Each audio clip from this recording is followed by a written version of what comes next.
Alors nous allons faire notre deuxième partie de notre culte, la partie enseignement. Alors aujourd'hui nous allons parler d'un sujet pas trop commun.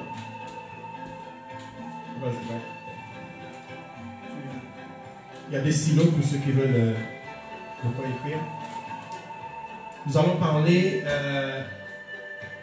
nous allons faire une série d'études sur la différence entre deux choses. Alors, les prochaines fois, nous allons faire la différence entre le paradis et les nouveaux cieux et la nouvelle terre. Nous allons voir aussi une autre fois la différence entre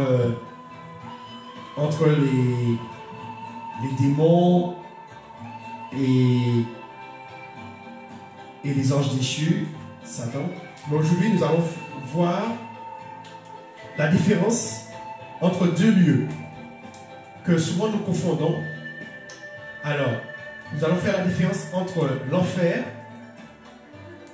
le lieu qui est appelé l'enfer, et le lieu qui est l'étang de feu. Parce que souvent, lorsque nous parlons de l'enfer, nous pensons à l'étang de feu. Et aujourd'hui, nous allons voir que c'est deux lieux complètement différents. Hein? Alors là, j'avais dit, le dimanche, nous faisons le culte, et après, nous faisons une étude biblique. C'est-à-dire que ce n'est pas juste une prédication, mais nous prenons des textes, nous étudions des thèmes comme on fait à la radio, des fois on étudie des thèmes. Et là, nous allons étudier un thème très important parce que souvent, nous confondons les deux. Nous confondons l'étang de feu et l'enfer. Et là, aujourd'hui, nous allons voir que l'enfer n'est pas l'étang de feu. Peut-être en enfer, il fait chaud. Peut-être il fait chaud, mais l'enfer n'est pas encore... la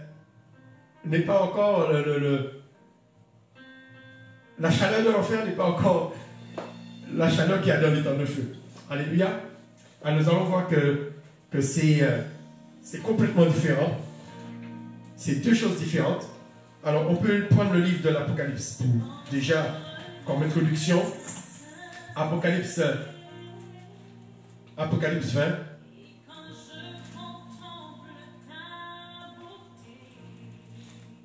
Et le verset 14. Et après nous allons entrer dans la signification de l'enfer. Qu'est-ce que ça signifie? Et puis la GN. C'est deux choses différentes. La GN et l'enfer, ce sont deux choses différentes. Alors je vous ai dit, nous allons faire plusieurs études sur la différence entre deux choses. Et aujourd'hui, première leçon, ce sera entre l'enfer et l'étang de feu éternel de la GN. Alors, on va prendre comme introduction Apocalypse de Jean, Apocalypse 20, verset 14. À la fin, à la conclusion, nous allons revenir dessus. Mais c'est juste pour montrer que là, dans l'Apocalypse, on fait une différence entre l'étang de feu et l'enfer. Alors, si quelqu'un peut lire, prends ton micro et lis pour nous, s'il te plaît.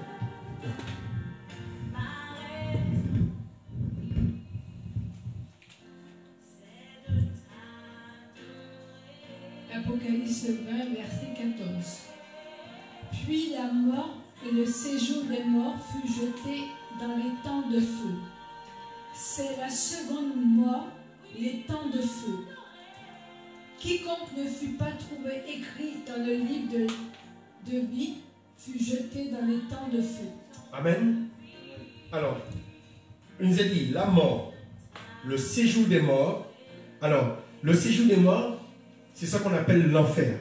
Enfer, ça veut dire...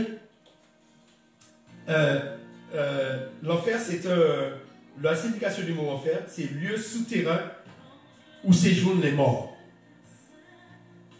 L'enfer, c'est le lieu sous terre où se trouvent les âmes des morts. Et nous allons voir que les âmes des morts en Christ ne sont pas dans le séjour des morts, ils ne sont pas en enfer, mais ils sont au ciel. Amen. Amen. Alors, l'enfer, c'est les âmes de ceux qui n'ont pas Christ. Voilà. Alors, ça s'appelle aussi en grec ça s'appelle le Hadès. H-A-D-E-S. La Des. Ou en hébreu, le Sheol. Alors, ça c'est ce qu'on appelle l'enfer. Et souvent, on fait la confusion entre l'étang de feu et l'enfer. Alors, vous voyez que le séjour des morts, c'est l'enfer. Et il nous a dit qu'est-ce qui va arriver? Que le séjour des morts fut jeté où? Dans l'étang de feu. Ça veut dire que l'étang de feu n'est pas le séjour des morts. Amen. Qui veut dire que l'étang de feu n'est pas la Dès. L'étang de feu, la Dès que nous appelons en français enfer. Si vous lisez la version Darby, séjour des morts, c'est traduit par Hadès. Et d'autres versions disent enfer. Qui veut dire que ça montre clairement le thème de notre que nous développons aujourd'hui, que l'enfer n'est pas l'étang de feu. Même s'il fait peut-être chaud en enfer, hein. Même si tu peux souffrir en enfer. D'accord? C'est-à-dire que quelqu'un qui n'a pas Christ, lorsqu'il quitte ce monde, il ne va pas dans l'étang de feu, mais il va en enfer. Mais l'enfer n'est pas l'étang de feu. L'enfer, c'est un lieu d'attente avant d'aller dans le séjour des morts. Amen. L'enfer est un lieu d'attente avant d'aller dans la GN. Amen. Tout à l'heure, nous allons voir ça, que l'enfer, c'est vraiment un lieu d'attente. Alors, nous allons faire vraiment la différence entre l'enfer. Alors, on peut lire, lisons 2 Pierre, 2 Pierre 2, verset 4. 2 Pierre 2, verset 4. Juste pour qu'on puisse voir la différence. Que vraiment que l'enfer, le séjour des morts, c'est un lieu d'attente. Ce n'est pas le lieu définitif. Et souvent, nous faisons la confusion. Alors, 2 Pierre, pas 1 Pierre, 2 Pierre, le chapitre 2, le verset 4. À la fin. Regarde, Apocalypse. Vas-y. Tu es là où? Après, Jacques, tout ça, va aller. Après, Jacques continue. Voilà, 1 Pierre, 2 Pierre. On continue. 2 Pierre, chapitre 2, verset 4. Tu es déjà là? Voilà, 1 Pierre. Oui, après c'est 2 Pierre. Voilà. Chapitre 2, le verset 4. Tourne sur le verset 4. Tu peux lire?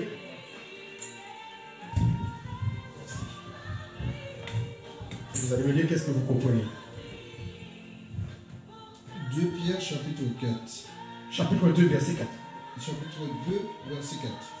En effet, Dieu n'a pas épargné les anges qui ont péché, mais il les a précipités et enchaînés dans l'abîme, là où règnent les ténèbres, pour qu'ils y soient gardés en vue du jugement. Amen. Alors là, le mot enfer ou séjour des morts a été remplacé par quel mot?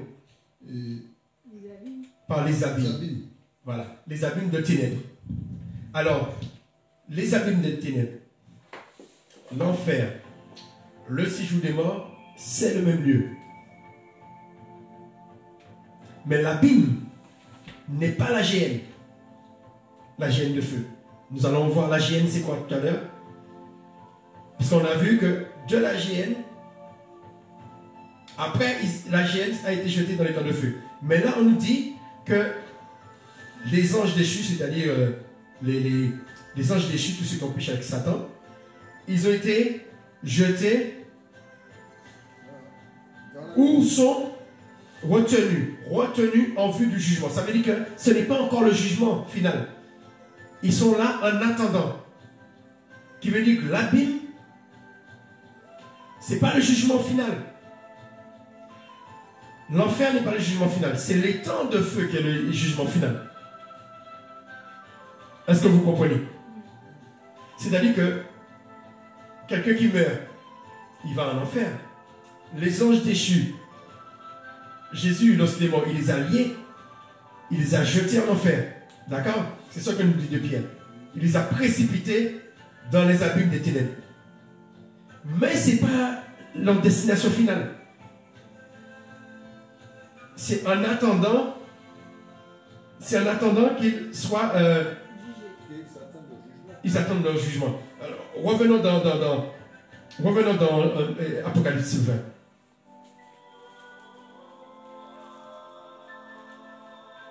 Apocalypse 20, le verset 14. Nous avons lu. On peut même lire à partir du verset 13. Le verset 13 te dit, la mer. Apocalypse à la fin.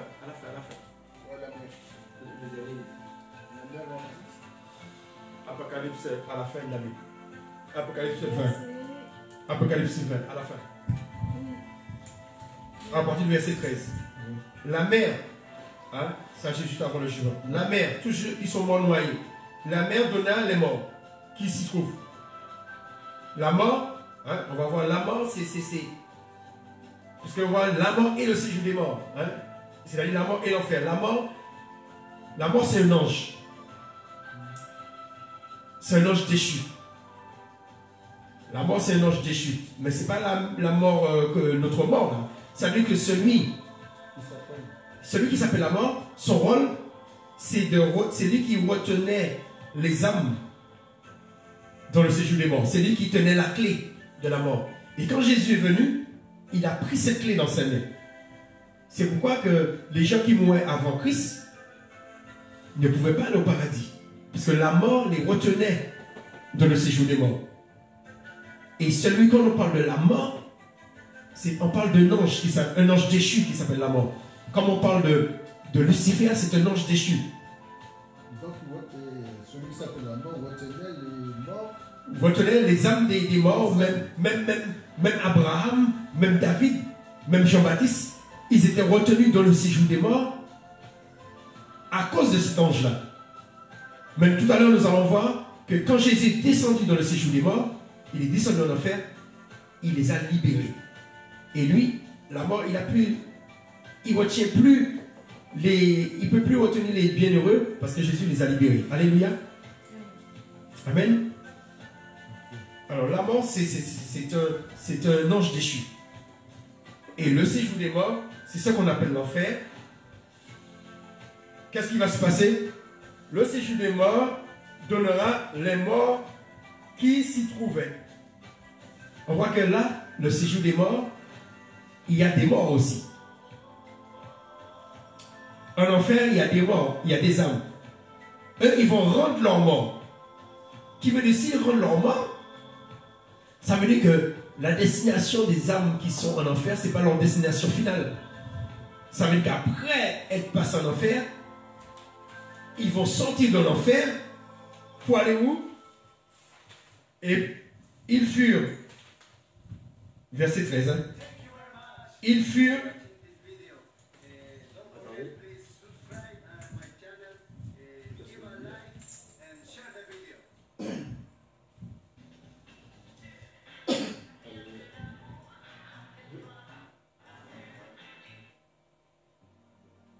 alléluia. Alors, on voit verset 13, la fin. Il est dit, verset 13, ils furent jugés, chacun selon leurs œuvres. Ça veut dire que ceux qui sont en enfer, après cela, ils sortent de l'enfer pour être jugés. Et après qu'ils soient jugés, verset 14, ils vont où? Verset 14, la mort, le séjour des morts, verset 14. Dans les temps de feu. Voilà. Ça veut dire qu'il y a un premier passage dans le séjour des morts pour ceux qui ne vont pas au ciel. Et après, tous ceux qui sont dans la mer, tous ceux qui n'ont pas été au paradis, quel que soit le lieu qu'ils sont, qu'ils soient sous terre, qu'ils soient en mer, comment dire, même si c'est fait incinérer, hein, et puis il a demandé avec un avion qu'on puisse jeter sa cendre dans une forêt, dans dans un champ, qu'il a mis dans sa cheminée, toutes ces personnes reviendront devant Dieu pour rendre compte. Amen. Et c'est après ce jugement qu'ils seront jetés dans les temps de feu. Amen. Alors ça, c'était juste pour qu'on puisse entrer dans le vif du sujet, comprendre que les temps de feu et l'enfer, ce n'est pas la même chose. L'enfer, c'est le passage avant d'aller dans les temps de feu. Amen. Alors, dans le catholicisme, on nous parle du purgatoire. On dit qu'il y a l'enfer et le purgatoire. Alors, la plupart parlent de purgatoire. Mais sûrement les catholiques, ils confondent l'enfer et le purgatoire. C'est-à-dire, parce que pour les catholiques, le purgatoire, c'est un lieu d'attente. Et là, on va voir que le lieu d'attente, c'est l'enfer. Qui veut dire que ce qu'ils appellent purgatoire, c'est l'enfer. Et ce qu'ils appellent enfer, c'est les temps de feu. Qui veut dire que on ne devrait pas appeler purgatoire et enfer, on devrait dire l'enfer et les temps de feu. Et peut-être l'enfer, ceux qui sont passés en jugement devant Dieu, avant d'être jetés dans les temps de feu, peut-être Dieu peut faire grâce. Parce que tout à l'heure, nous allons voir que lorsque Christ est mort, il est descendu en enfer. Et il y a des gens qui ont été sauvés. Il est descendu et il a sauvé les gens. Et nous allons voir ceux qui n'ont pas obéi à Noé. Ceux qui sont morts dans le déluge. Jésus est descendu prêcher pour eux. Mais est-ce qu'ils ont été sauvés? Ça, c'est notre affaire. Qui veut dire que si Jésus est descendu prêcher, et on va voir que Jésus est remonté avec des âmes. On sait qu'il est remonté avec les saints, Abraham, tout ça. Mais ceux qui ont désobéi à Noé, est-ce qu'ils sont remontés avec? Alors nous allons voir ça tout à l'heure, d'accord? On va aller doucement. Déjà, c'est déjà quelque chose de formidable de comprendre que l'enfer est le séjour des morts. Non, disons, l'enfer c'est le séjour des morts. L'enfer et la géhenne, c'est deux choses différentes. Les temps de feu, c'est la géhenne. Amen. Alors, nous allons prendre quelques versets. Éphésiens 4, versets 9 et 10. On appelle l'enfer soit séjour des morts, soit l'abîme, soit la prison, mais c'est un lieu d'attente.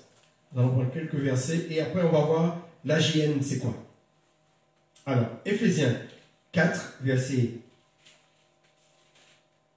C'est une étude très importante parce que souvent nous confondons les deux.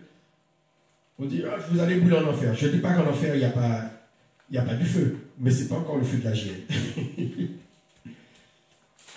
Ce n'est pas encore le feu de la géhenne. Ce n'est pas la destination finale. Éphésiens 4. Éphésiens 4. Et quel verset? Éphésiens 4, j'ai dit le verset 9 et 10.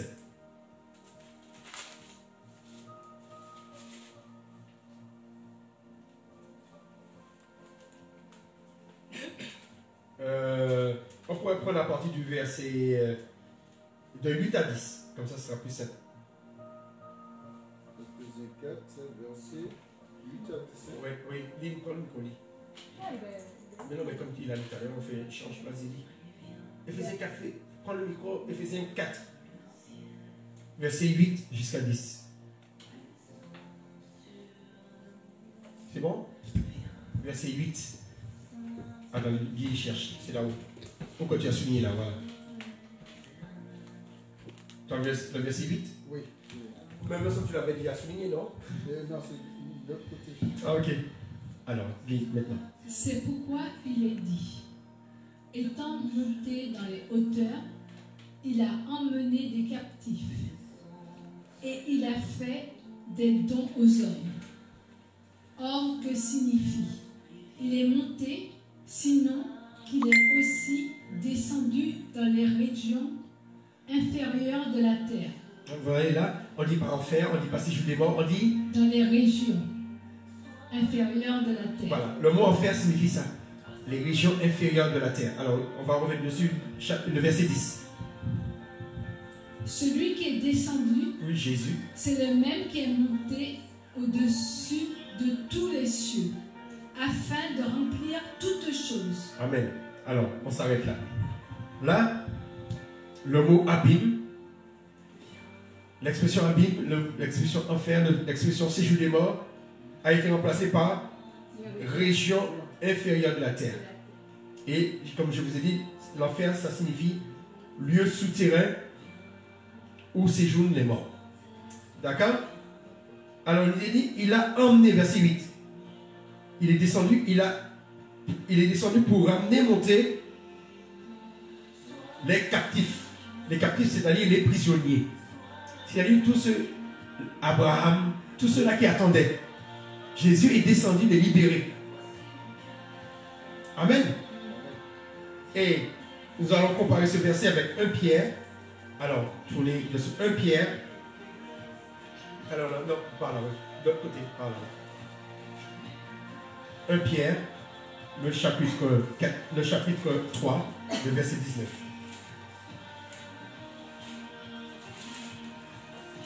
Là, Jésus, il a été en enfer, il a été dans les lieux inférieurs de la terre, il n'a pas été dans les temps de feu.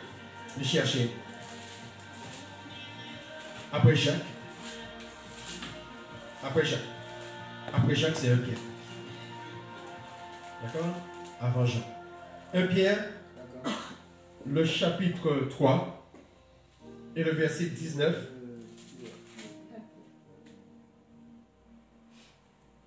Après Éphésiens.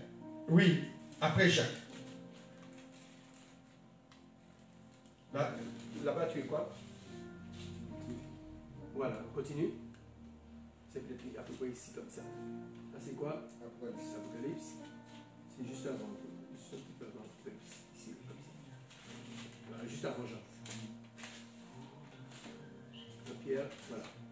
1 Pierre, chapitre 3, verset combien je dis? 19. 19, ici là. Chapitre 3. Alors, vous avez le temps de noter chez vous. 1 Pierre, le chapitre 3. Verset 19. Oui, lis pour moi, s'il te plaît.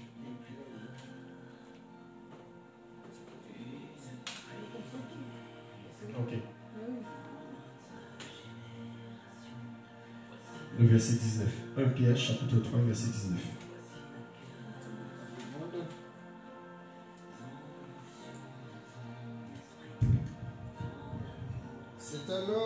C'est alors aussi qu'il est allé faire une proclamation aux esprits en prison. Alors, continue. Ceux-là même qui avaient été rebelles autrefois, lorsque la patience de Dieu se prolongeait à l'époque de Noé. Pendant la construction de l'arche, petit nombre de personnes, à savoir 8, sont entrées dans ce bateau et ont été sauvés à travers l'eau. Amen. Amen. Alors, qu'est-ce qu'il nous est dit dans ce verset? Là, on a l'expression enfer a été verset 19. On n'a pas utilisé l'expression enfer. On a quelle expression on a employée? Verset 19. La prison. La prison. Nous avons vu tout à l'heure, il est descendu libérer les captifs. Les captifs, ça veut dire les prisonniers. Amen. Et là, on dit, par cet esprit, il est aussi allé prêcher aux esprits en prison. C'est qui ces esprits-là? Ou on pourrait dire ces esprits ou ces âmes. Les esprits sont au verset 20. Qui sont ces esprits qu'il a été prêché en prison? Oui, les rebelles de quelle époque? Du temps de Noé. Voilà. Qui veut dire Jésus, après avoir annoncé la bonne nouvelle sur terre, est allé prêcher la bonne nouvelle pour ceux qui étaient déjà morts. C'est fort ça. Qui veut dire la mission du Christ ne s'arrêtait pas seulement sur terre. Après qu'il ait régné au ciel avec son Père, il a régné sur terre pendant 33 ans. Et après, je ne sais combien de jours qu'il a fait sous terre. S'il a fait 3 nuits, 3 jours. Mais il est descendu dans le séjour des morts. Il est descendu dans le séjour des morts faire quoi? Parle dans le micro parce que... Parle dans le micro. Mais c'est ouvert, c'est ouvert. Délivrer les captifs. Les captifs. Et ces captifs, c'était qui? Les personnes de Noé. Les rebelles, tout. Parce que Noé, il y a eu que 8 personnes qui ont été sauvées du temps de Noé. Qui veut dire tout le reste, ils sont morts dans le déluge. Et Jésus est descendu prêcher pour eux. Et tout à l'heure, nous avons vu, s'il est descendu, il est aussi monté. Il ne nous est pas précisé. C'est les gens à l'époque du déluge. Est-ce que, après que Jésus ait prêché pour eux, ils ont accepté Jésus et ils ont été sauvés? Il ne nous est pas précisé s'ils sont montés au ciel ou s'ils sont restés dans le séjour des morts. Qui veut dire, les deux possibilités sont possibles. Peut-être qu'ils ont été sauvés. Ces gens qui sont en enfer, peut-être qu'ils ont été sauvés, ou peut-être qu'ils ont juste entendu le message et puis qu'ils sont restés. Qui veut dire aujourd'hui, ce que les catholiques appellent le purgatoire, ils devraient plutôt l'appeler l'enfer. Ce lieu existe sûrement, ce lieu de purgatoire. Mais est-ce que, comme dit dans le catholicisme, que les gens ont la possibilité d'être sauvés dans le purgatoire? Aujourd'hui, nous n'avons aucune preuve que ceux que Jésus a prêchés pour eux dans l'enfer, ils ont été sauvés. Dans tous les cas, Jésus leur a annoncé la parole. Amen. Qui veut dire que peut-être ils ont été sauvés. S'ils ont été sauvés, nous revenons à notre texte dans l'Apocalypse, que ceux qui sont dans le séjour des morts, non, on n'a pas besoin de prendre, ils seront jugés. Est-ce que, si ces gens ont été sauvés, ceux qui seront jugés quand la mer va rendre tous ces morts, l'enfer, tous ces morts, nous ne pouvons pas dire qu'ils auront la possibilité d'avoir une dernière chance. Parle au micro, s'il te plaît. Parle dans le micro. Tu as dit ce que les catholiques appellent le purgatoire, ils devaient l'appeler l'enfer. Voilà. À la place. Voilà. Parce que pour les catholiques, le purgatoire, c'est un lieu d'attente avant le jugement. Et on a vu que c'est l'enfer qui est le lieu d'attente avant le jugement. C'est-à-dire parce que les catholiques, pour eux, l'enfer, c'est les temps de feu. Et là, nous avons vu que l'enfer n'est pas les temps de feu. L'enfer, c'est le lieu d'attente. Et les catholiques, ils disent que le lieu d'attente, c'est le purgatoire. Qui veut dire qu'ils ont raison, il y a 2 lieux. Mais les 2 lieux, ce n'est pas les lieux, ce n'est pas la définition qu'ils donnent, mon avis. Il y a bien 2 lieux. C'est pourquoi je dis que le lieu qui s'appelle purgatoire, ce lieu d'attente, c'est l'enfer, c'est le séjour des morts. De même que, avant que Jésus puisse descendre dans le séjour des morts, Abraham, ils étaient dans un lieu d'attente. Et ce lieu s'appelle l'enfer, le séjour des morts. Et ce lieu, il y avait deux parties. Il y avait la partie qu'on appelle le Saint d'Abraham. Et l'autre partie, on appelait le séjour des morts ou l'enfer. Mais ce lieu était sous terre. Mais quand Jésus est mort, il est descendu et il a prêché pour les esprits. Et les âmes des bienheureux, il les a emmenés au ciel. C'est-à-dire que quelqu'un qui meurt en Christ ne va plus sous terre, son âme ne va plus sous terre, mais son âme va au ciel. Et les prochaines fois, on va voir la différence entre le paradis et la nouvelle terre et les nouveaux cieux. Pareil, le paradis, ce n'est pas la destination finale. C'est le lieu d'attente pour ceux qui sont sauvés. Parce que le but de Dieu, c'est qu'on vive où? Sur terre. Alors, le paradis n'est pas la nouvelle terre ni les nouveaux cieux. C'est le lieu d'attente. Mais ça, on va voir ça dans une autre étude, parce que ce sera trop long. Mais tu peux noter, le paradis, c'est le lieu d'attente. Comme l'enfer, c'était le lieu d'attente. Le paradis, c'est le contraire de l'enfer. Et l'étang de feu, c'est le contraire de la nouvelle terre et les nouveaux cieux. Le paradis, c'est le lieu qu'on attend le jugement. Le lieu qu'on attend que la récompense. La récompense finale n'est pas le paradis. La récompense finale, c'est les nouveaux cieux et une nouvelle terre. Dieu a créé l'homme pour vivre sur terre. Amen. Et nous allons voir que lorsque Dieu a créé Adam, voilà, c'est pour vivre sur terre. Mais il avait mis l'homme dans le paradis, le jardin d'Éden. Mais le jardin d'Éden n'est pas toute la terre. Le jardin d'Éden était limité par 4 fleuves. Le jardin d'Éden, c'était une partie de la terre. Amen. Et la terre, ce qui veut dire le jardin d'Éden, n'est pas toute la terre. Ce qui veut dire le paradis n'est pas les nouveaux cieux et la nouvelle terre. Ça, nous allons voir ça dans une autre étude. Peut-être la prochaine fois. Là, nous allons rester simplement pour faire la différence entre l'enfer et les temps de feu.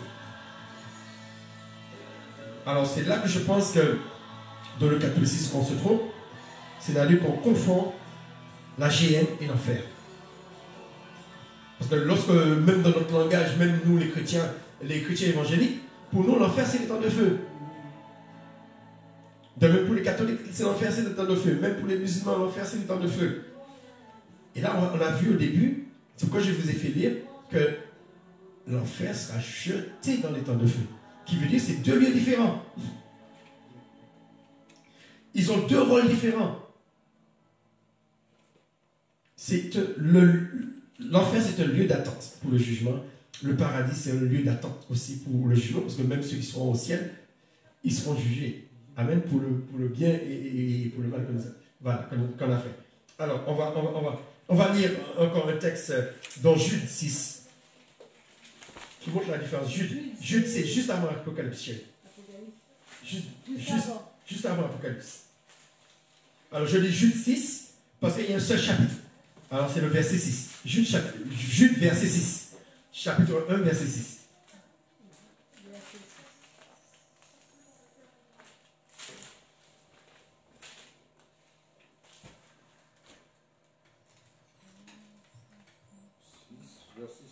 Verset 6.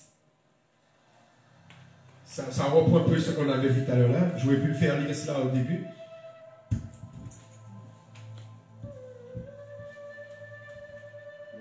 Oui, vas-y. Quant aux anges qui n'ont pas conservé. Oui, tiens le micro. Voilà. Quant aux anges qui n'ont.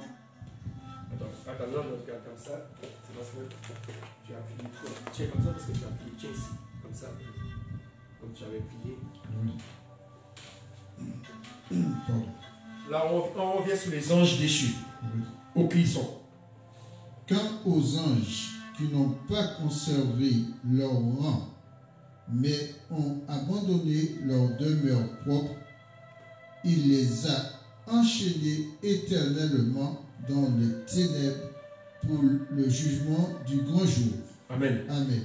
Alors on lui dit qu'il les a enchaînés Enchaînés, éternellement pour oui. le jugement du grand jour. Ça veut dire que pour l'instant ils sont enchaînés, mais ils n'ont pas encore été jugés. Hein? C'est comme si on te met en prison, on t'a enchaîné, et après tu passes devant le juge pour ton jugement pour connaître ta sentence. Mais là, ce sera un emprisonnement, comment dire, après ça sera un emprisonnement éternel. Amen. Alors, c'est pour montrer qu'il y a deux lieux. Le lieu qu'on attend le jugement. C'est-à-dire que même les anges déchus, ils attendent leur jugement. Ils sont en enfer, ils attendent leur jugement. Amen. Mais ils seront jetés après dans les temps de feu. Alors, on peut lire aussi. Alors maintenant, on va lire Matthieu. Là, maintenant, on va parler de la GN. On va faire la différence. La GN. Matthieu. Vous revenez dans les évangiles. Matthieu, on va lire deux textes en Matthieu. Matthieu 18. Matthieu 18. Hein? Oui. C'est bon, ça va, vous arrivez à suivre? Oui. Tu arrives à suivre, Lynn?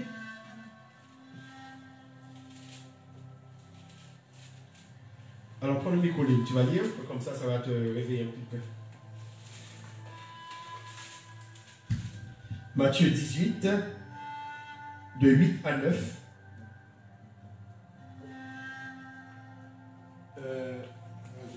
Tu es Matthieu là? Oui, 18. Après, on va l'autre lire le chapitre 25. Matthieu 18, Oui. verset 8 et 9. Là, nous allons voir la GN.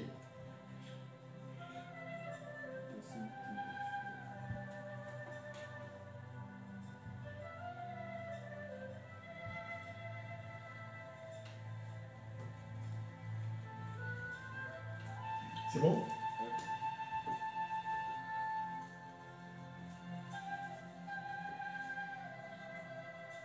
Vas-y, Lynn. C'est bon? Oui, tu. Si ta main ou ton pied sont pour toi une occasion de chute, coupe-les et jette-les loin de toi.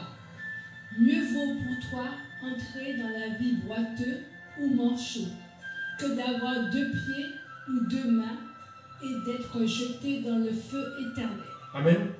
Alors, la GN est employée ici par le mot le feu éternel.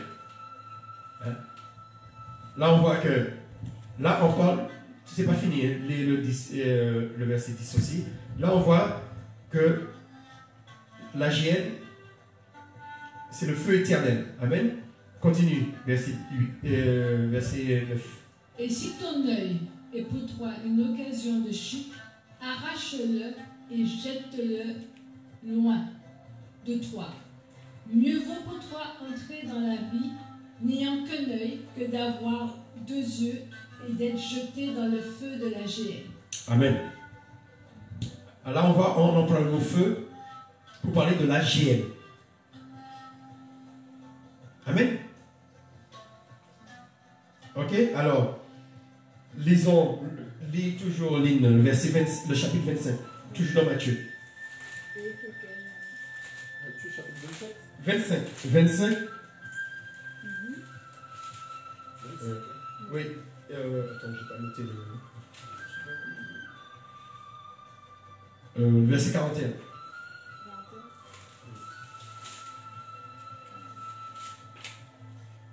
Nous restons sur la GN pour voir la différence. La GN, c'est la destination finale. La GN, c'est le feu éternel. Et après, nous allons conclure avec Apocalypse 1. On va revenir dans Apocalypse 1, le texte que nous avons fait notre introduction. Verset 41. Vas-y, c'est bon. Ensuite, il dira à ceux qui seront à sa gauche, retirez-vous de moi, maudits. Allez dans le feu éternel qui a été préparé pour le diable et pour ses anges. Amen. Car j'ai eu faim. Non, c'est bon, c'est bon. C'est intéressant, mais bon, comme nous n'avons pas beaucoup de temps, nous n'allons pas parler de ceux qui sont sous la droite, mais là nous parlons de ceux qui sont sous la gauche. Il est dit qu'il y a un feu qui a été préparé pour le diable et pour les démons. Qui veut dire que Dieu n'a pas préparé les temps de feu pour les hommes. Mais c'était pour les anges déchus. Amen. Mais il y a des hommes qui iront dans ce lieu. Amen.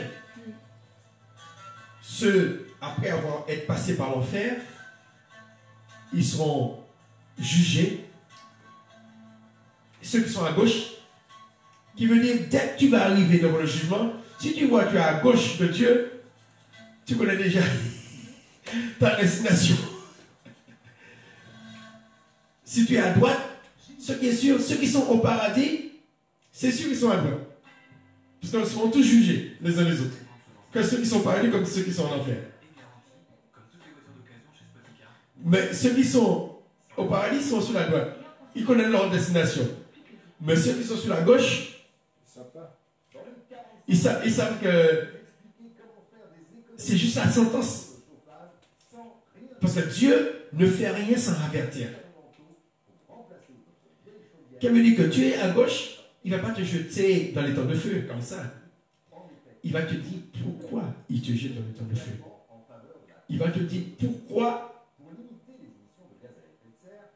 tu vas dans les temps de feu. Il va te dire tout ce que tu as fait. Amen. De même ceux qui sont à droite, il va te dire tout ce qu'ils ont fait. Parce que ceux qui sont à droite, ils ne sont pas parfaits.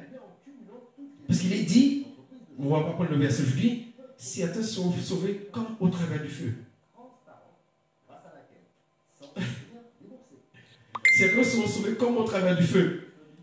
Qui veut dire que il y a certains qui sont passés juste. Alors, comme au travers du feu, ça veut dire quoi? Ça veut dire peut-être ce sont certains qui sont passés par l'enfer avant. Et que Dieu leur a fait grâce. Mais ça, je mets ça bien entre parenthèses. Ceux qui sont sauvés comme au travers du feu, peut-être certains qui sont passés dans le séjournement par l'enfer et puis se sont repentis. Mais on n'a aucune assurance.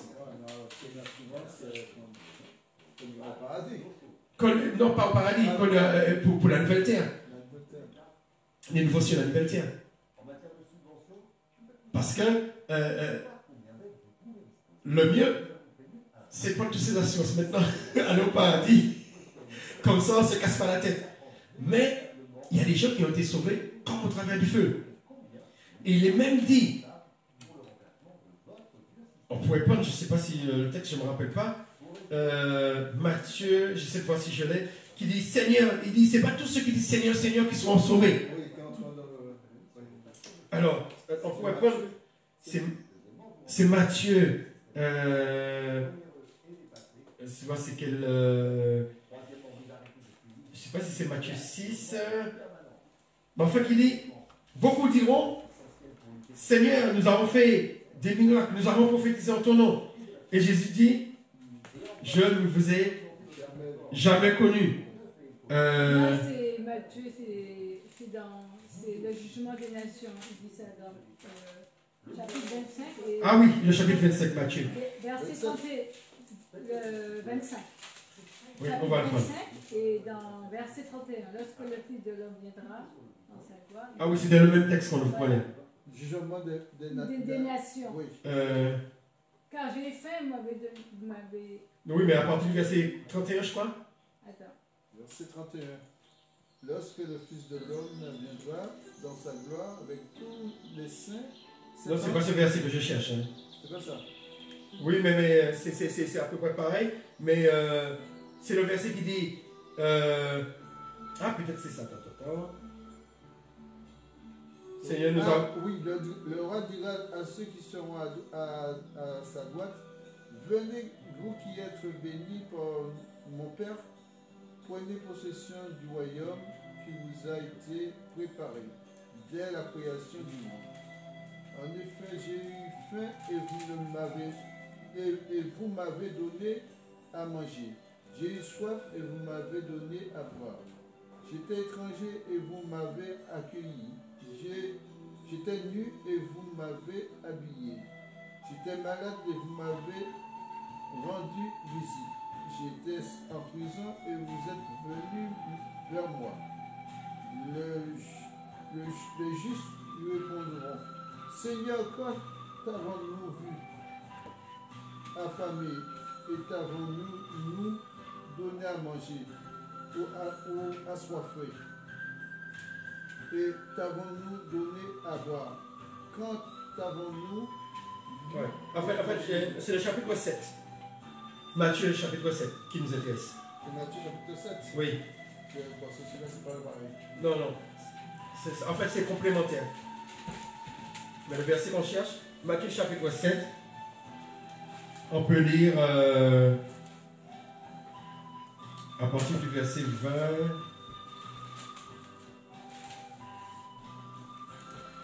À partir du verset 19.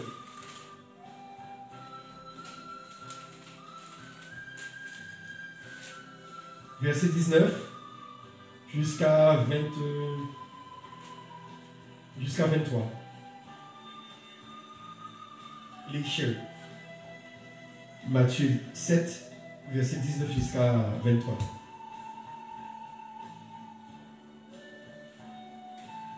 Vas-y, c'est bon. C'est bon, vas-y. Toute arbre qui ne porte pas de bons fruits est coupée et jetée au feu. Amen. C'est donc à leurs fruits que vous les reconnaîtrez. Ceux qui me disent Seigneur, Seigneur, n'entreront pas tous dans le royaume des cieux? N'entreront pas tous. Ça veut dire que certains entreront et d'autres non. Et le royaume des cieux, c'est le paradis. Alléluia. Mais seulement celui qui fait la volonté de mon Père, qui est dans les cieux. Plusieurs me diront en ce jour-là: Seigneur, Seigneur, n'avons-nous pas prophétisé par ton nom? N'avons-nous pas chassé des démons par ton nom? Et n'avons-nous pas fait beaucoup de miracles par ton nom? Alors je leur dirai ouvertement: je ne vous ai jamais connu. Retirez-vous de moi, vous qui commettez l'iniquité. Amen. Qui veut dire que des personnes, non, mais qui prient Dieu, qui prophétisent, mais ils ont prophétisé au nom de Jésus. Ils ont guéri des malades au nom de Jésus. Ils ont fait des miracles au nom de Jésus. Et Jésus dit à ces personnages: je ne vous ai jamais connu. Retirez-vous de moi. Alors c'est pourquoi si je dis le royaume des cieux, on va voir ça après, le royaume des cieux c'est le paradis. Le royaume des cieux n'est pas la nouvelle terre, les nouveaux cieux. Qui veut dire que il y a peut-être de ceux-là, actuellement, ils ne sont pas dans le royaume des cieux, ils ne sont pas dans le paradis, parce que le paradis c'est le royaume des cieux, le paradis est dans le ciel. Mais ils sont peut-être dans le séjour des morts, en enfer. Et pourtant ils ont fait des miracles. Et pourtant ils ont prophétisé. Qui veut dire que ce sont des chrétiens. C'est peut-être aussi des pasteurs qui sont... Voilà, ça peut être des pasteurs, ça peut être des évangélistes, ça peut être des catholiques, ça peut être... mais en tous les cas, ce sont des croyants. Ce ne sont pas des incroyants. Et pourquoi Jésus... Parle dans le micro, s'il te plaît. Et pourquoi Jésus leur dit, même s'ils ont fait des miracles, ils ont chassé des démons, et Jésus leur dit ouvertement: je ne vous ai jamais connu. Voilà, parce que... Retirez-vous de moi. Parce que... À mon avis, il ne faisait pas les choses correctement. Non, cela ne veut pas dire... Par exemple, Judas. Judas, est-ce qu'il a fait des miracles au nom de Dieu? Judas, prenons Matthieu. Matthieu 10. Tu tournes juste la page. Matthieu 10. Matthieu 10, verset 1er. Matthieu 10, lis le verset 1er jusqu'à 4. Matthieu 10. Nous allons voir que Judas, il avait reçu tous ses pouvoirs, hein, de prophétiser, de chasser les démons, de guérir les malades, de faire des miracles. Judas, il était l'un des 12. Amen. Et tous les 12 apôtres, ils avaient ce pouvoir. Alors, lisons Matthieu 10, verset 1er, jusqu'à 4.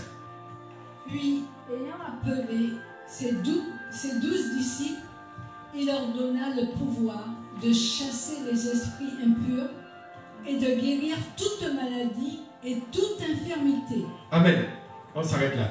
Les 12, ils avaient quoi comme pouvoir? Donne le micro. De chasser les esprits impurs et de guérir toute maladie et toute infirmité. Est-ce que Judas était parmi les 12? Oui. Puis ayant appelé ses 12. Ne coupe pas le micro, regarde. Est-ce que Judas faisait partie des 12? Oui. S'il faisait partie des 12, il avait le pouvoir de guérir les malades, de chasser les démons. C'est pourquoi il ne faut pas être étonné qu'un pasteur vienne dire à Dieu, mais Seigneur, j'ai chassé des démons, j'ai fait des miracles, pourquoi je suis pas dans le séjour, je suis pas dans le royaume des cieux?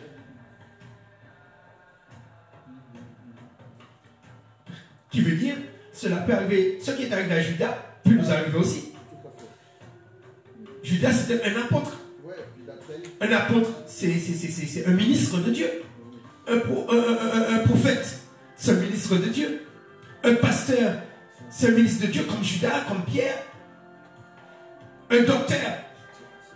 Moi qui vous enseigne, quelle que soit la peine, c'est pas parce que tu enseignes, c'est parce que tu enseignes très bien, et puis c'est ça qui va te sauver, non. La seule chose qui nous sauve, Jésus dit, c'est, il y a 2 commandements. Aime le Seigneur ton Dieu de toute ton âme, de toute ta pensée, de toute ta force. Mais aussi, un commandement qui est équivalent, aime ton prochain comme toi-même. J'ai l'onction, je vais prier pour toi. Tu seras guéri. Mais cela ne veut pas dire, parce que je prie pour des gens qui sont guéris, c'est pas parce que je prophétise que je suis capable d'aimer quelqu'un qui m'a fait du mal. Ouais, voilà. Que je suis capable de pardonner. Ouais, il y a beaucoup qui ne pardonnent pas, qui ne savent pas pardonner. Tu peux être quelqu'un de très loin et tu n'arrives pas à pardonner. Et qu'est-ce qu'il est dit dans Matthieu, hein, dans Matthieu toujours, le chapitre 6, parce que tout ça c'est le même discours que Jésus tenait. Matthieu verset 6, verset 14. Matthieu 6. Ouais. Jésus disait à ses disciples. Matthieu 6, verset 14. 14 jusqu'à 15.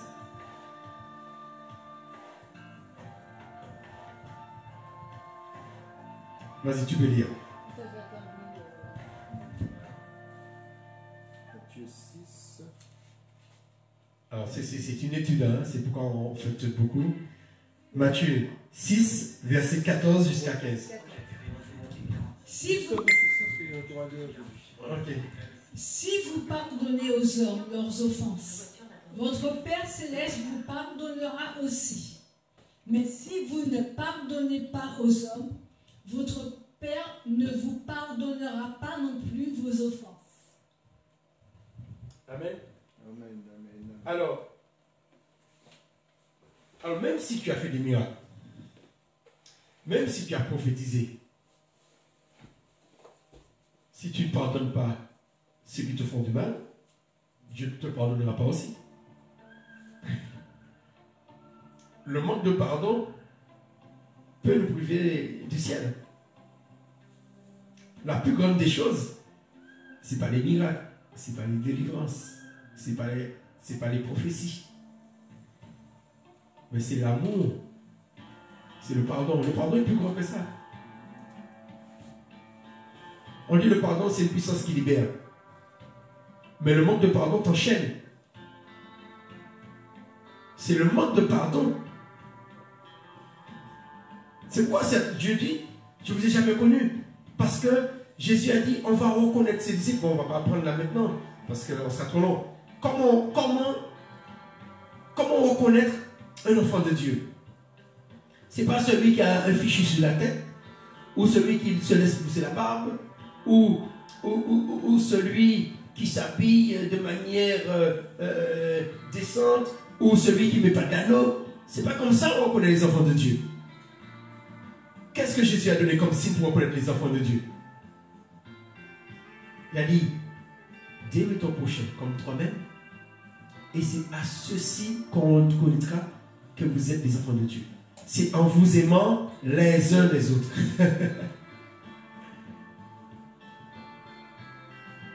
L'amour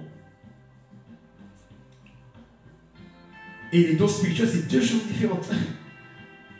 Quand tu viens à Dieu, il te donne des dons spirituels. Et les dons spirituels, tu l'exerces pour faire du bien autour de toi, pour faire le ministère.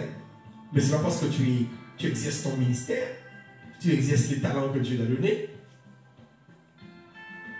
qu'automatiquement, tu manifestes de l'amour. On voit beaucoup qui ont reçu du ministère. Mais il faut de quoi ce ministère? Ils font, comment dire, ils font une source pour se faire de l'argent. C'est-à-dire que, excuse-moi, je finis. Des fois, il y a des gens qui aiment le ministère parce que ça rapporte de l'argent. Mais est-ce qu'ils le font par amour pour les âmes qui prient pour eux? Parce qu'il y a des gens qui disent, ils veulent prophétiser sur ta vie, Dieu leur donne un message, mais ils ne te donnent pas le message si tu crois que tu ne leur donnes rien en retour.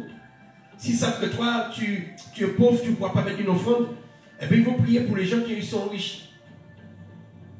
Et ces gens, Jésus va leur dire, je ne vous ai jamais connus. Pourquoi? Le texte qu'on a touché tout à l'heure, quand j'ai eu soif, vous ne m'avez pas donné à boire. Quand j'ai eu faim, hein, c'est ça. Et il dit, qui? On lui dit, mais Seigneur, à quel moment tu as eu soif? À quel moment tu as eu faim? Il dit, chaque fois que l'un des plus petits a eu faim, a eu soif, quelqu'un qui était dehors, tu l'as hébergé, c'est à moi que vous l'avez fait. Quelqu'un qui avait faim, vous l'avez donné à manger, c'est à moi que vous l'avez fait. Quelqu'un qui avait soif, que vous l'avez donné à boire, c'est à moi. Quelqu'un qui était en prison, quelqu'un qui n'avait pas de vêtements, vous l'avez habillé, c'est à moi. Qui veut dire que souvent, nous voyons les choses de Dieu que le côté spirituel.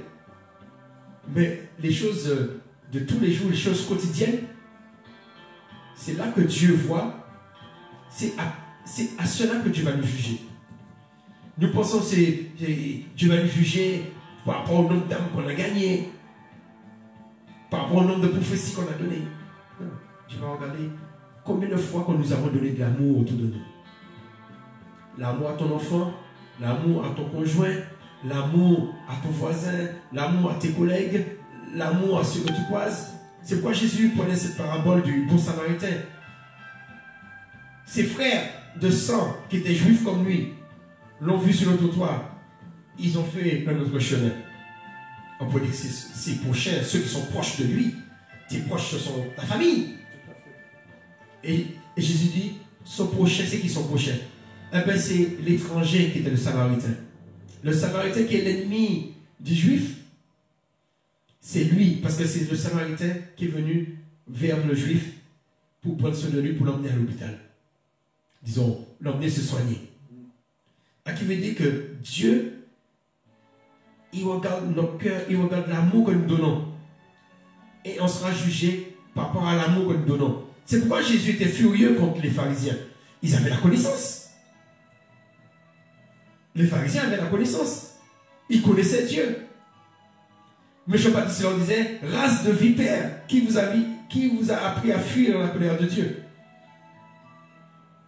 Et on pourrait dire la même chose pour nous aujourd'hui. Qui nous a appris à fuir la colère de Dieu? Parce qu'on prophétise, parce qu'on a des dons spirituels, on pense que l'enfer c'est pas pour nous. L'enfer c'est pour les autres. Hein? C'est pour ceux qui adorent les idoles. Et toi, vas-y, pose ta question. dans le micro parce que on ne va pas pouvoir t'entendre. On fait un petit coucou à tous ceux qui nous regardent. Vous pouvez envoyer des commentaires pour vous dire si ça vous plaît. Alors pour rappeler, pour ceux qui nous rejoignent, nous parlons aujourd'hui de la différence entre l'enfer et le séjour. L'enfer et, toi je fais l'affiche tout le temps, l'enfer et le temps de feu. Nous avons dit que l'enfer c'est le séjour des morts, c'est le lieu d'attente pour le jugement. Et le temps de feu, c'est la GN, c'est la destination finale pour ceux qui ont renié Dieu. Voilà. Oui, mais c'est ce que je voulais dire. Pour revenir là-dessus. Oui. Tiens le micro derrière comme ça. Voilà. Oui, pour revenir sur les... Plus bas, tiens plus bas. Voilà, comme ça, avec cette main-là. Oui, pour revenir.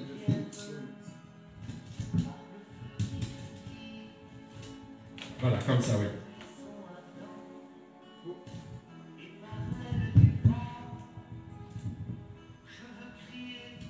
Alors, oui, voilà, ne bouge pas.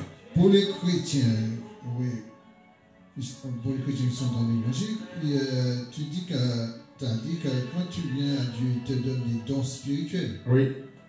Mais ces gens-là, ils vont dire, mais j'ai prophétisé oui. en ton nom. Oui. Mais est-ce que parmi tous les pasteurs, est-ce que vraiment il y en a qui aiment leur prochain? Oui, il y a de ceux qui aiment leur prochain, mais la différence, c'est-à-dire que le don spirituel, c'est Dieu qui te le donne. Oui. C'est des capacités que tu as. Mais l'amour, c'est à toi de faire l'effort. Un don spirituel, ce n'est pas ta volonté qui fait que tu as un don spirituel. Mais ce n'est pas ta volonté qui manifeste le don spirituel. Mais l'amour, c'est ta volonté. Quelqu'un te fait du mal, il faut avoir de la volonté pour aimer cette personne. Tout à fait. Vous voyez la différence? Oui. Le don spirituel, c'est Dieu qui te le donne. Tu parles en langue, c'est Dieu qui te le donne. Ce n'est pas tous tes efforts. C'est pas grâce. Mais l'amour, tu es obligé de faire des efforts. C'est pas quelque chose de facile. Et c'est ça que Dieu va nous juger selon notre amour pour notre prochain. Ce n'est pas selon les dons que nous avons reçus. Ce n'est pas en fonction du nombre d'âmes que nous avons emmenées vers Dieu. Mais c'est la façon que nous allons aimer les gens. Parce que tu emmènes les âmes vers Dieu. Mais ce n'est pas toi, c'est le Saint-Esprit qui le fait. C'est pas toi. C'est le Saint-Esprit qui attire les âmes. Mais la façon que tu te comportes avec ton prochain, la façon que tu te comportes, parce que tu peux bien prêcher, et puis tu es un mauvais mari, ou tu es une mauvaise femme, tu es désagréable dans ton foyer. Et Dieu va te demander compte la façon que tu vis avec les gens. C'est pourquoi il est dit hypocrite. Je vous dis hypocrite. Hypocrite, ça veut dire, un hypocrite, c'est une expression qui vient d'Égypte. C'était les gens qui étaient masqués. C'était les travestis. Ça veut dire des gens qui prenaient une autre personnalité. Ça veut dire que tu t'es fait passer de bien, mais au-delà de toi, tu es mauvais. C'est ça un hypocrite.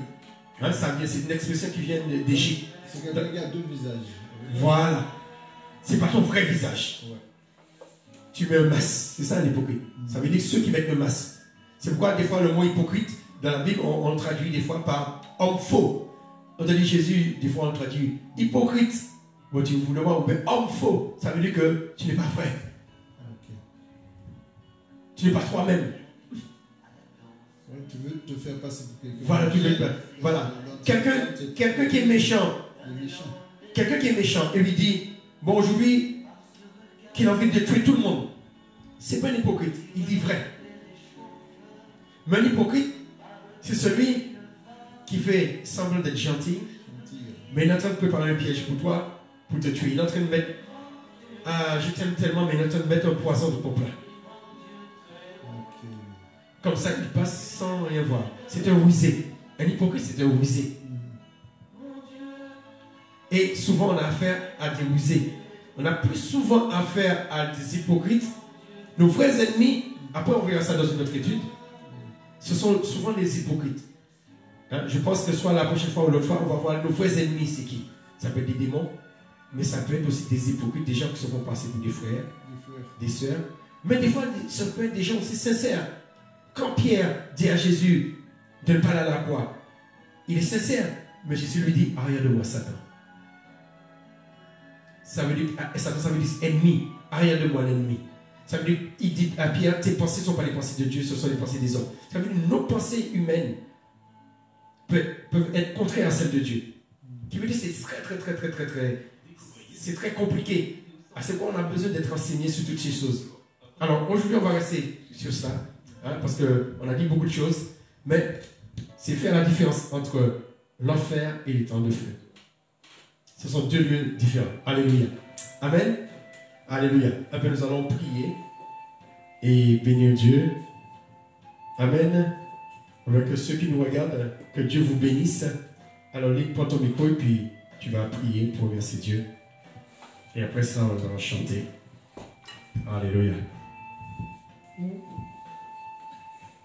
Père, je te remercie pour l'enseignement que tu as donné à ton serviteur par ton esprit. Merci. Merci de ce beau message. Merci de cette belle prédication, Seigneur. Que cela nous serve de leçon, Seigneur. Que cela nous édifie.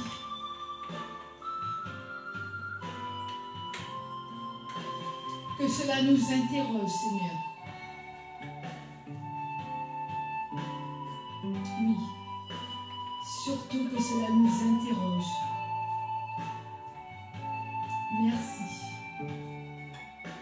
Merci, Père. Merci de nous avoir enseigné, de nous avoir édifié,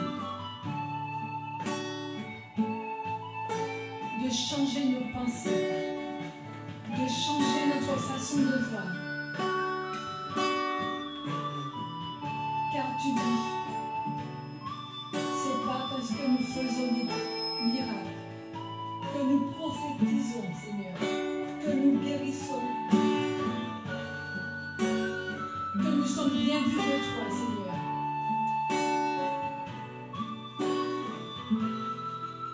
Car tu nous reconnais que nous sommes tes enfants si nous donnons l'amour à notre prochain, Seigneur. C'est à cela que tu nous reconnais, car ce sont des choses difficiles à faire, Seigneur. Mais tu nous reconnaîtras à cela, Seigneur. Merci. Que nous ayons plus d'amour à donner à nos prochains. Que nous nous aimons les uns les autres. Alléluia. Que nous partageons les uns les autres, Seigneur. C'est à cela que tu connais tes enfants. Merci. Merci Père éternel. Merci Papa. Merci Yeshua. Merci je suis. Merci éternel des armées. Merci le roi des rois. Merci à celui qui a tout créé. Merci de changer nos cœurs. Merci de changer nos pensées. Alléluia. Merci de changer notre façon de prier. Merci de changer notre façon de faire. Merci de changer notre façon de faire culte, Seigneur. Merci de changer notre façon d'enseigner. Alléluia. Merci Seigneur. Merci, Seigneur. Alléluia. Merci Jésus. Merci de changer la façon d'être, Seigneur. Que nous soyons vrais, pas des hypocrites, Seigneur. Que nous disons les choses avec sincérité. Oh Jésus. Oui, Seigneur. Merci Seigneur. Que nous ne faisons pas les choses par-dessus tout, Seigneur. Que nous disons pas à notre frère qu'on aime et qu'on n'aime pas, Seigneur. Qu'on le juge déjà, Seigneur. Que nous soyons vraiment entre avec Alléluia. lui, Seigneur. Merci Seigneur. S'il nous a fait de quelque mal, que nous le disons face à face, Seigneur. Alléluia. Pas derrière le dos. Oh Jesus, c'est le Lord de Dieu. Oui, Seigneur. Tu veux tes enfants comme ça, Seigneur. Si on doit le reprendre, que nous le reprenons, Seigneur. Mais devant lui, pas derrière, Seigneur. C'est comme ça que tu vas connaître tes enfants, Seigneur. La sincérité. Parce que tu as dit la ceinture de vérité à nos reins. Que nous ayons la ceinture de vérité avec nos frères et nos sœurs. Pas en Christ seulement, Seigneur, mais avec tout le monde que nous côtoyons dans nos vies. Amen. On a à Guy le micro, on a prié pour remercier Dieu le message. On remercie Dieu par rapport à l'enseignement que tu as reçu. Merci Seigneur pour tout ce que tu as fait pour moi ce matin. Merci, tu m'as permis de me réveiller ce matin et d'arriver jusqu'à chez mon frère Joël. Merci pour tout Seigneur Jésus. Si tu m'as envoyé jusqu'ici Seigneur, c'est pas par mon plaisir Seigneur. Tu m'as envoyé pour quelque chose Seigneur. Et j'ai appris pas mal de choses ce matin. Je te remercie beaucoup. Et je remercie beaucoup Joël, sa femme et sa fille aussi. Seigneur Jésus, ouvre mon intelligence. Mets les mots qu'il faut sous ma langue. Parle à mon cœur. Montre-moi la route à suivre, Seigneur. Aide-moi, Seigneur. Tu me connais, Seigneur. Avant que j'ouvre la bouche, tu sais ce que je vais te dire, Seigneur. Mais aide-moi. Aide-moi à progresser, Seigneur. Aide-moi à apprendre. Quand je suis à la maternelle, comme on dit, je ne suis pas encore arrivé en haut de l'échelle, je suis en bas de l'échelle, Seigneur. Aide-moi, Seigneur. Petit à petit, aide-moi, Seigneur. Mets ta main, Seigneur. Mets ta main. Mets ta main, Seigneur. Aide-moi, Seigneur. Je te remercie pour tout ce que tu as déjà fait pour moi. Encore merci beaucoup pour ce que tu fais pour moi. Que ta volonté soit faite, Seigneur. Merci, Seigneur. Merci Seigneur. Seigneur, nous voulons prier pour tous ceux qui nous regardent sur les réseaux sociaux, sur YouTube, sur Facebook, sur WhatsApp et qu'on sent que toi tu puisses visiter chacun. Et si toi qui m'écoutes, maintenant, tu as entendu cet enseignement, tu as vu qu'il y a deux chemins. Il y a, après la mort, ce chemin. Pour la transition énergétique, pour changer votre chaudière gaz ou Ce chemin qui va sous terre, que nous employons à faire, et ce chemin qui va au ciel, qui s'appelle le paradis. Si ton choix, ton désir, c'est d'aller vers le paradis, fais simplement cette prière après moi. Et vous allez les aider à faire cette prière. Seigneur Jésus, Seigneur Jésus, je ne te connais pas. je ne te connais pas. J'ai entendu ton enseignement. J'ai entendu ton enseignement. J'ai entendu dire J'ai entendu dire qu'il y a le paradis, qu'il y a le paradis, qu'il y a l'enfer. qu'il y a l'enfer. Et que notre âme, Et que notre âme, après la mort, après la mort, soit va au paradis, soit il va au paradis, soit va en enfer. soit il va en enfer. Seigneur, je veux aller au paradis. Seigneur, je vais aller au paradis. Comme tu as dit au Laon, Comme tu as dit au Laon, sur la croix, sur la croix. aujourd'hui tu seras au paradis. Aujourd'hui, tu seras au paradis. Je veux, Seigneur, Je veux, Seigneur, que le jour que le jour que je quitte cette terre, que je quitte cette que terre, je quitte mon corps, que je quitte mon corps, que j'aille au paradis, que j'aille au paradis, que je n'aille pas sous terre, que je n'aille pas sous terre, mais que j'aille dans le royaume des cieux. que j'aille dans le royaume des cieux. Non pas dans le royaume qui se trouve sous terre, Non pas dans le royaume qui se trouve sous terre, dans le séjour des morts, dans le séjour des morts, dans le Sheol, dans le Sheol, dans la Dès, dans la Dès, dans l'abîme, dans l'abîme, l'abîme des ténèbres, dans l'abîme des ténèbres, dans l'enfer. dans l'enfer. Je veux aller au paradis. Je veux aller au paradis. Seigneur, pardonne-moi Seigneur, pardonne-moi de tous mes péchés, de tous mes péchés, des péchés de mes ancêtres, des péchés de mes ancêtres, des péchés de mes parents. des péchés de mes parents. Lave-moi, Lave-moi, sanctifie mon cœur sanctifie et mon cœur, reçois-moi dans ta maison. et reçois-moi dans ta maison. Envoie tes serviteurs, Envoie tes serviteurs, envoie tes servantes, envoie tes servantes, par tous les moyens, par tous les moyens sociaux, les moyens sociaux, les moyens humains, les moyens humains, pour m'apporter cette bonne parole, pour m'apporter cette bonne parole, pour mieux te connaître, pour mieux te connaître, pour grandir. pour grandir. Pour l'instant, Seigneur, Pour l'instant, Seigneur, je veux naître de nouveau. je veux naître de nouveau. Je veux naître de l'Esprit. Je veux naître de l'Esprit. Je veux venir à toi. Je veux venir à toi. Je veux que ta parole entre dans mon cœur. Je veux que ta parole entre dans mon Je cœur. veux t'aimer Je veux t'aimer pour aimer mon prochain pour aimer mon prochain comme moi-même. comme moi-même. Viens, Seigneur Jésus. Viens, Seigneur Jésus. Viens, cet esprit. Viens, Saint-Esprit. Entre dans ma vie. Entre dans ma vie. Entre dans mon cœur. Entre dans mon cœur. Prends toute la place. Prends toute la place. Amen. Amen. Soyez béni. Reçois le Saint-Esprit là où que tu es. Reçois le Saint-Esprit là où que tu es.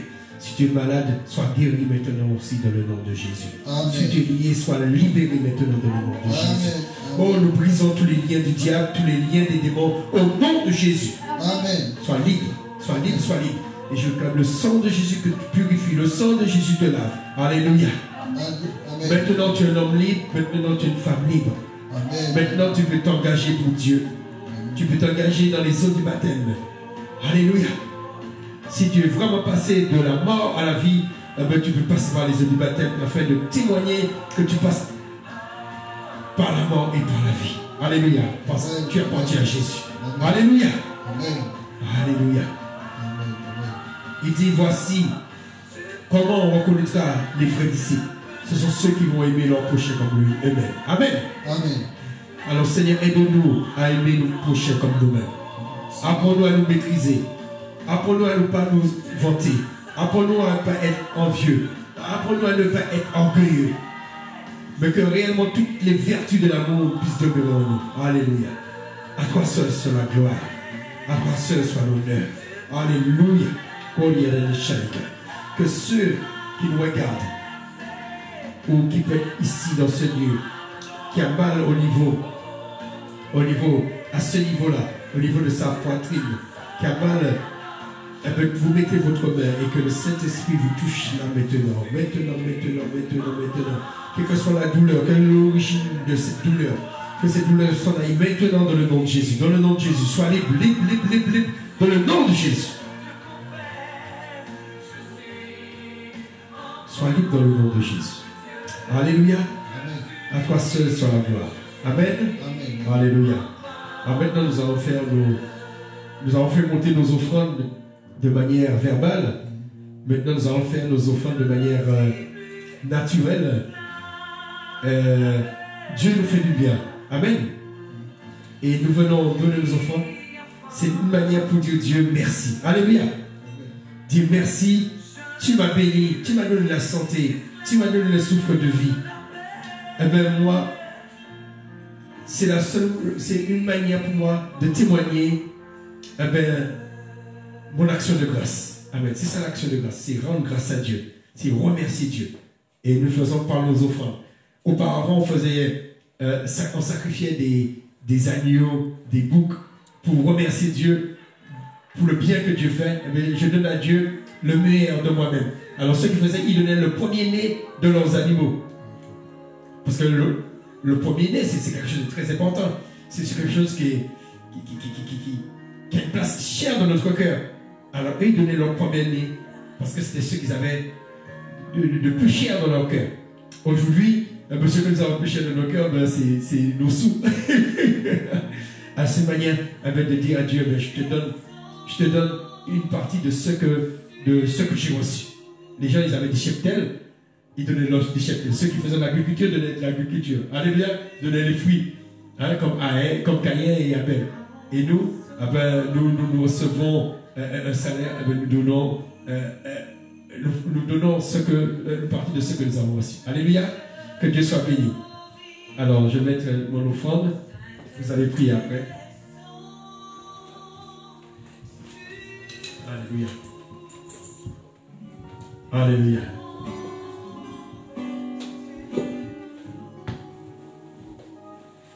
Vas-y, prie pour remercier Dieu. Ah, merci.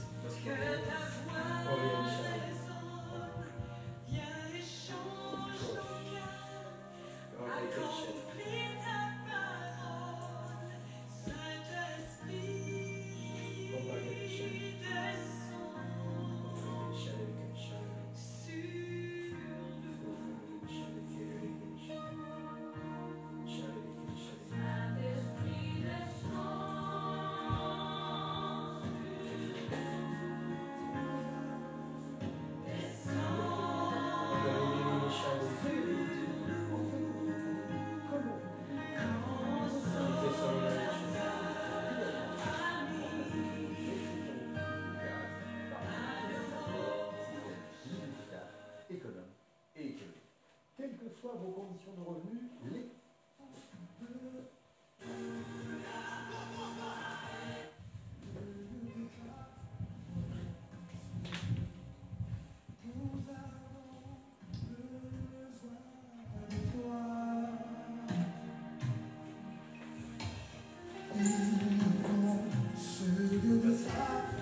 Merci Seigneur.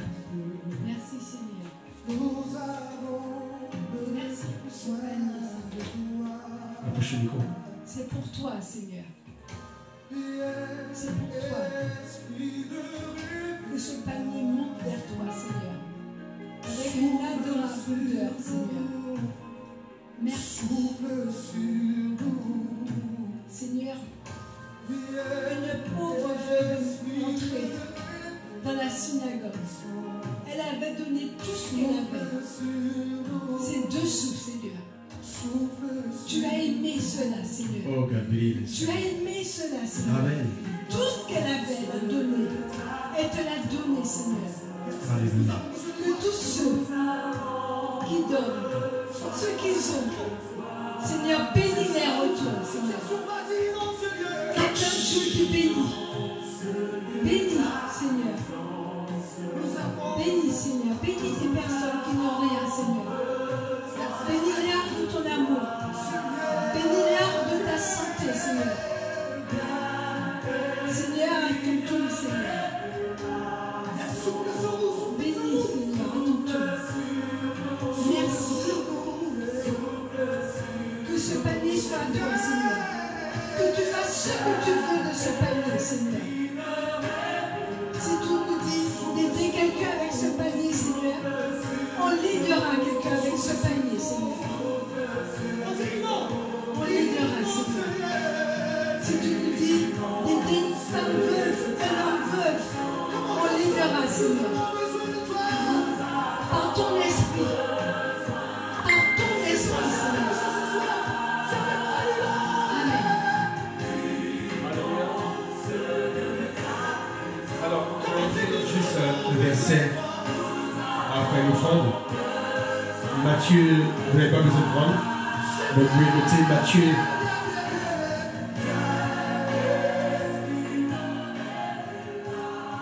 Matthieu 8. C'est la guérison de lépreux. Lorsque Jésus fut, Matthieu 8, de verset 1 à 4. Lorsque Jésus fut descendu de la montagne, de grandes foules le suivirent. Un lépreux survint qui se promena devant lui en disant: Seigneur, si tu le veux, tu peux me rendre pur. Jésus étendit la main, le toucha et dit: Je le veux, sois pur. Amen. Sois purifié. Aussitôt, il fut purifié de sa lèpre. Amen. Et quand il a été purifié de sa lèpre, Jésus lui donne le conseil. Le verset 4. Et ce conseil, il faut qu'on le garde tous les jours de notre vie. La deuxième partie qui nous intéresse. Il lui dit avant: garde-toi d'en parler à personne. Ça, c'était parce que Jésus ne voulait pas qu'on sache qu'il est le Messie, parce que pour qu'on ne puisse pas le tuer plus avant son temps. Mais il lui donne un conseil. Mais va te montrer au sacrificateur et présente ton offrande comme Moïse a prescrit, afin que cela leur serve de témoignage. Alléluia. L'offrande, c'est un témoignage. Beaucoup de gens disent que lorsque vous donnez des offrandes, Dieu va vous bénir. Non. Ça, c'est faux. Parce que Dieu t'a béni, tu fais une offrande. Amen. Tu as découvert, on vous dit de donner, même si tu as découvert de donner, et puis Dieu va remplir ton panier. Non, c'est pas ce que Dieu a dit. Comme Dieu a rempli tes corbeilles, tu donnes tout par reconnaissance. Amen. Beaucoup disent, c'est un acte de foi. Non. Dieu ne lui demande pas ça. Dieu nous demande de donner ce que nous avons reçu. Amen. Mais tu n'as pas reçu, Dieu ne te demande pas de donner. Amen. Et ça, c'est très important. Que l'offrande, c'est de la reconnaissance envers Dieu. Tu m'as béni, tu m'as donné le travail. Parce que beaucoup de gens qui cherchent le travail, non seulement tu m'as donné le travail, mais tu me donnes la santé pour pouvoir le faire. Parce que tu peux avoir un travail et puis tu n'as pas la santé pour pouvoir le faire. Voilà. Mais je te donne aussi un peu de ma santé. Je te donne un peu de temps. Donner un peu de temps, c'est donner un peu de sa santé. Amen. Amen. Alors, je voulais terminer avec cela. C'est, lorsqu'on donne l'offrande, c'est parce que Dieu nous a bénis. Et on veut bénir Dieu en retour. Amen. Que Dieu soit béni. Alléluia. Amen. Que tous ceux qui nous regardent, soyez bénis. Saluons nos auditeurs. Que Dieu vous bénisse. Et puis passez, pour ceux qui regardent cette vidéo dans la nuit, passez une bonne nuit. Pour ceux qui regardent dans la journée, passez une bonne journée, une bonne matinée. Quel que soit là où vous êtes dans le monde, hein, parce que Internet c'est dans le monde entier. Amen. Certains il fait nuit, d'autres il fait jour, le soleil se lève, d'autres le soleil se couche. Que Dieu vous bénisse et en espérant que vous allez suivre nos prochains enseignements, toujours dans cette lignée, les différences entre deux choses. Là, nous avons vu entre l'enfer et le temps de feu. Nous avons vu entre le paradis et la nouvelle terre et les nouveaux cieux. Et aussi la différence entre les anges déchus et les démons. Nous allons faire la différence entre toutes ces choses. Soyez bénis au nom de Jésus. Amen.